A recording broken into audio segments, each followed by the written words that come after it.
This is me Fatima करम।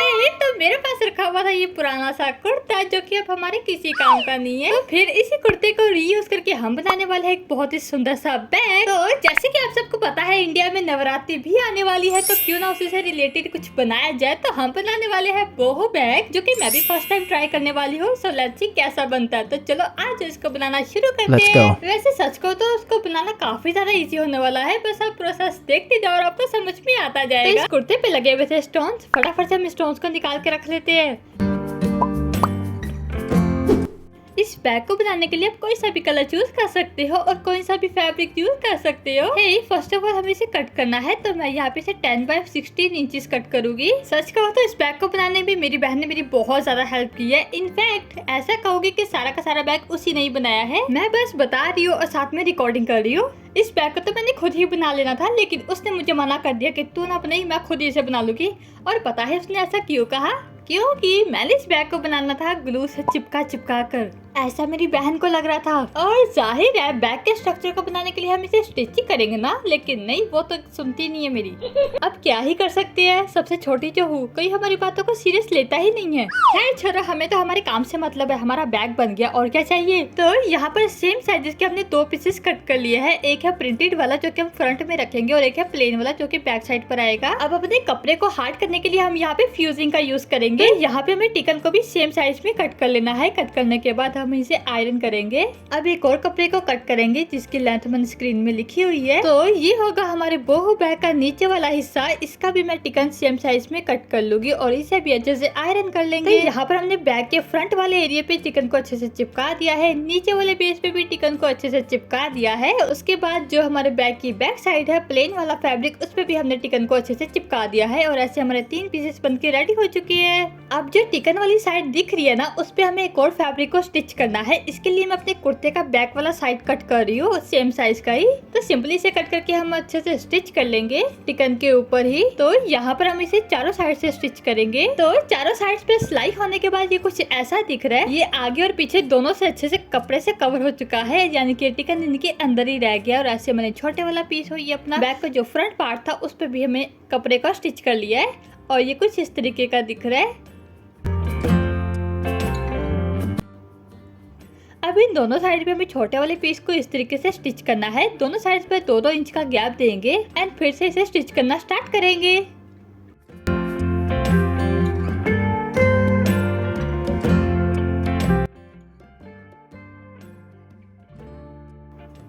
पहले एक साइड को अच्छे से स्टिच करेंगे, फिर दूसरे वाले पीस को रख के इसको भी अच्छे से स्टिच कर लेंगे और ये कुछ इस तरीके का दिखेगा। सिंपली अब साइड्स को स्टिच करेंगे, जो कि काफी सिंपल सा प्रोसेस होने वाला है। और हाँ, मैं आपको बता दूं, यहाँ पे मेरी बहन इसे स्टिच कर रही है, मैं नहीं कर रही, क्योंकि मैं तो रिकॉर्डिंग करने में मसरूफ हूँ। तो बैग के लेफ्ट और राइट दोनों साइड पर एक एक सिलाई को स्टिच कर लेना है। वैसे ये बैग का बेस बनाना काफी ज्यादा इजी होता है, बस आपको एक दफा करना आ जाए ना तो आपको ये काफी ज्यादा इजी लगेगा। दोनों साइड्स को सिलाई करने के बाद हमें इसे नीचे वाले बेस के साथ भी अटैच करना है, यानी कि इसे अच्छे से स्टिच कर लेना है। तो सारी सिलाइयां लगने के बाद अब हमें इस बैग को करना है अच्छे से फ्लिप करने के बाद ये हमारे बैग का जो शेप होता है वो तो एकदम अच्छे से परफेक्ट आ गया है। अभी यहाँ पर आप इन्हें कपड़ा लिया है, कपड़े का काफी लंबा पीस लिया है, उसे कुछ इस तरीके से डबल करके अपने बैग के ऊपर वाली साइड पे स्टिच करेगी। मैंने तो कहा था कि मैं इसे ग्लू कर दूंगी, क्यों स्टिच करना है, पर नहीं, वो तो मेरी सुनती ही नहीं है, उसे तो स्टिच ही करना था। तो वो इसे कह रही थी मगजी, हम इसे मगजी स्टिच करेंगे, मगजी कहते हैं ना। तो यहाँ पे ये मगजी लग जाएगी, जिससे कि ऊपर वाला पार्ट ना बहुत नीट हो जाएगा, कोई भी थ्रेड वगैरह बाहर नहीं निकलेगा। तो ये काफी ज्यादा नीट काम करती है। सो क्या टेस्ट, हमारे बैग का स्ट्रक्चर तो एकदम रेडी हो चुका है, लेकिन अब लिड भी तो बनाना है ना। लिड के लिए मैंने यहाँ पे एक फैब्रिक लिया है। तो लिड के लिए हमारे कुर्ते में जो कपड़ा था वो बहुत ही ज्यादा कम बच गया, जिसके लिए हमें यहाँ पे इसे जोड़ लगाना पड़ा। लेकिन टेंशन ना लो, ये जोड़ बिल्कुल भी नहीं दिखेगा। सिंपली हमें इसे लेंथ में कट कर लिया और यहाँ पे हमें फ्रंट वाले पार्ट को थोड़ा सा शेप देना है, तो मम्मा इसे ऐसे कट कर रही है। तो लीड वाले पार्ट में भी हमने टिकन को अच्छे से चिपका डाला और अब इसी फैब्रिक के साइज के अकॉर्डिंग एक और फैब्रिक को साइड पर स्टिच करेंगे कुछ इस तरीके से। तो सिलाई करते वक्त हमें एक साइड छोड़नी है जिससे हम इसे अच्छे से फ्लिप कर सके। तो एक साइड छोड़ने के बैक साइड छोड़ के हमने सारे पे से स्टिच कर लिया। स्टिच करने के बाद जो हमने खाली जगह छोड़ी थी ना उससे हम इसे अच्छे से फ्लिप कर लेंगे। तो फ्लिप करने के बाद वो वाली साइड भी अच्छे से स्टिच कर लेंगे। यहाँ पर हमारा लिड बन के एकदम रेडी हो चुका है। अब बारी इसे चिपकाने की। तो क्यूटीज, अब बारी थी इस लिड को अच्छे से अटैच करने की। तो मैंने तो कहा था मैं इसे अच्छे से ग्लू कर दूंगी, पर नहीं, कोई नहीं माना। तो फिर जैसे तैसे करके मेरी बहन ने इसे अच्छे से स्टिच किया। वो किस तरह से किया मैं अभी आपको दिखाती हूँ। सॉरी, दिखा नहीं सकती क्योंकि उसने मुझसे पूछे बगैर इसको स्टिच कर लिया। तो मैं आपको बताती हूँ उसने क्या किया है। सिंपली नीडल एंड थ्रेड की मदद से इसको अच्छे से स्टिच कर लिया। एंड सच में ये लिड तो काफी ज्यादा अच्छा लग रहा था। So cuties, अब बारी से डेकोरेट करने की। तो मेरे पास जो भी रखा हुआ था बस मैंने सारी की सारी चीजों को बाहर निकाला और देखने लगी कि आखिर हम इस पे क्या चिपका सकते हैं। तो हमारे घरों में ऐसे पुरानी लेसेस, मल्टी कलर की लेसेस तो पड़ी ही रहती है ना, तो सिंपली उसे निकाल लो और अच्छे से चिपका डालो।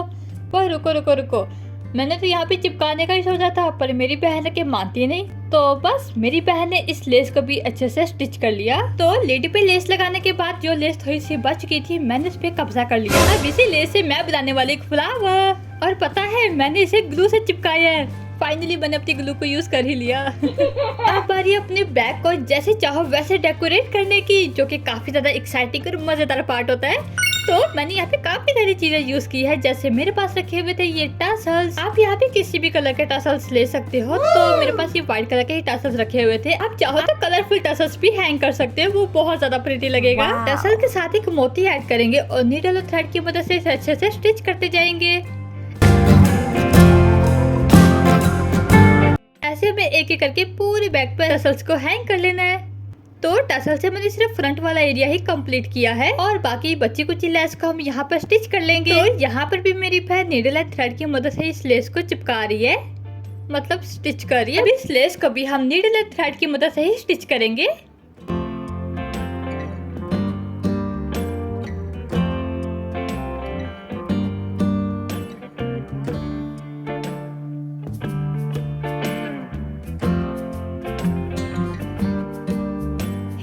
अब बारी है चिपकाने की। जो हमने फ्लावर्स रेडी किए थे ना उसको अच्छे से फटाफट से चिपका लेंगे। तो हम यहाँ पे लिड को काफी अच्छे से डेकोरेट करने वाले हैं। जो भी चीज आपके पास पड़ी है बस उठा लो और चिपका डालो। यहाँ पर हम कुछ मिरर्स का यूज भी करने वाले, तो मैंने यहाँ पे कुछ डिफरेंट साइजेस के मिरर्स भी उठा लिए हैं। सिंपली हॉट ग्लू की मदद से इसे स्टिक करते जाएंगे और कुछ छोटे छोटे मिरर्स लिए हैं जिन्हें हम बेसिक 1000 ग्लू की मदद से चिपकाएंगे। अब मेरे माइंड में जो भी आ रहा है बस मैं करती चली जा रही हूँ। देखते हैं इसका आखिर फाइनल लुक कैसा होगा। लिड को डेकोरेट करने के बाद हम इसके नीचे वाले पार्ट को भी अच्छे से डेकोरेट करेंगे। एंड लास्ट में मैंने वेलक्रो को भी स्टिक कर लिया था जिससे कि हम अपने बैग को इजीली से खोल सके। क्यूटीज, पता है इस बैग को बनाने में हमें सिर्फ और सिर्फ 2 दिन लगे हैं। एक दिन में हमने पूरा बैग मुकम्मल किया, उसके बाद हमने इस पे डेकोरेशन कर ली। यहाँ तक का तो प्रोसेस कंप्लीट हो चुका है। अब बारी है मेन पार्ट की जो कि है हैंडल। अब इस बैग को हैंडल कौन सा लगा है? तो अपने बैग के हैंडल के लिए भी हम बहुत सारे जुगाड़ लगाने वाले हैं। तो मैं यूज करने वाली हूँ ये पर्दे की डोरी। ना जाने कितने सालों से मैं इस पर्दे की डोरी अपने घर में देख रही थी एंड फाइनली आज हम इसको यूज करने वाले हैं एज अ हैंडल। तो ये डिसाइड करने से पहले मैंने एक फैब्रिक का स्ट्रैप बना के रेडी कर लिया था, लेकिन लास्ट मोमेंट में आके हमने सोचा क्यों ना इस वाली डोरी को भी यूज कर लिया जाए। तो बस कुछ नहीं करना, हमने साइड पर डोरी को लगाया और अच्छे से इसे स्टिच कर लिया। तो दोनों साइड पर स्टिच करने के बाद अब इसकी हैंडल जो है वो काफी ज्यादा सिंपल लग रही है ना। तो हमें तो सिंपल चीजें बिल्कुल भी अच्छी नहीं लगती। और हाँ, ये बहु बैग बन रहा है और बहु बैग में कोई भी चीज सिंपल हो सकती है? बिल्कुल भी नहीं। अब इसके हैंडल को भी बोरिंग से एक्साइटिंग बनाने के लिए हम यूज करेंगे टसल्स का। तो यहाँ पे मम्मा ने ढेर सारे ऊन के टसल्स बना के रखे हैं एंड सिंपली हम इसको ही पल्स के साथ अटैच करते जा रहे हैं। और सच में टसल लगने के बाद तो इस बैग में और भी ज्यादा चांद लग गए।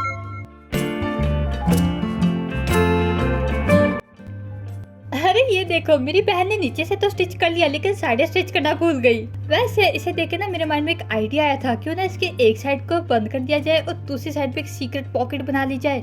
क्या कहते हो? वैसे सोचा तो मैंने भी यही था कि दूसरी साइड पे वेलक्रो लगा लेंगे तो एकदम ना न्यू पॉकेट बन जाएगी। फिर पता नहीं क्या हुआ कि हमने इसकी दोनों साइड से बंद कर दी। ओके, तो ऐसे करते करते हमारा बोहो बैग बन के एकदम कंप्लीट हो चुका है। अब देखते हैं इसकी फाइनल लुक। तो रेडी है हमारा एक बहुत ही ब्यूटीफुल सा बोहो बैग, जिसे हमने बनाया है बिल्कुल ही वेस्ट कुर्ते से। वैसे ये बिल्कुल भी नहीं लग रहा कि हमने इसे वेस्ट कुर्ते से बनाया होगा। ऐसा कुछ मैंने फर्स्ट टाइम बनाया है। आप मुझे कमेंट करके बताना आपको ये बैग कैसे लगा। अगर अच्छा लगा होगा तो जरूर वीडियो को लाइक करना, अपने दोस्तों के साथ इस वीडियो को शेयर करना, चैनल पे पहली बार आया है तो चैनल को सब्सक्राइब करना और एक प्यारा सा कमेंट कर देना। अब मिलेंगे अगली वीडियो में, तब तक के लिए खुदा हाफिज। Keep supporting, keep loving, love you all guys, bye.